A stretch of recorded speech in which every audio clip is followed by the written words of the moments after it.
वहीं किरेन रिजिजू ने यह भी कहा कि वो पंडित जवाहरलाल नेहरू की 5 गलतियों पर अपनी टिप्पणी पर कायम है और यह टिप्पणी उनकी अपनी नहीं बल्कि इतिहास पर आधारित है, जो दशकों से लोगों से छिपाई गई है। कश्मीर के बारे में जो लेख लिखा वो मेरा अपना शब्द नहीं है, वो पंडित जवाहरलाल नेहरू का पार्लियामेंट का रिकॉर्ड और उस समय सरकारी जितना भी जो आदान प्रदान हुए हैं वही मैंने लिखा है।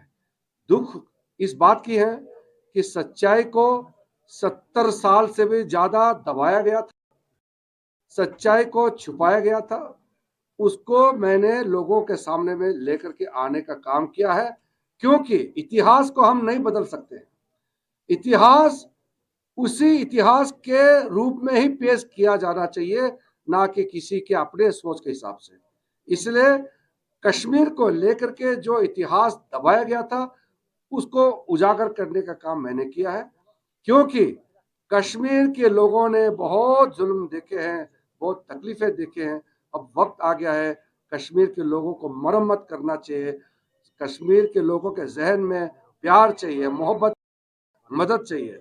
इसलिए सच्चाई को सामने में रखते हुए कश्मीर के लिए मोदी जी का सरकार आगे चल रहा है। उसी को आगे बढ़ाने के लिए आज मैं यहाँ इस गांव में खुर्द किचुरु में भी आया हूँ। इसी हिमाचल में क्या कमल खिलेगा? हिमाचल और गुजरात में कमल देश भर में खिल रहा है। दुनिया में कमल को सब मानते हैं, कमल का फूल को पसंद करते हैं। जिस तरह से आप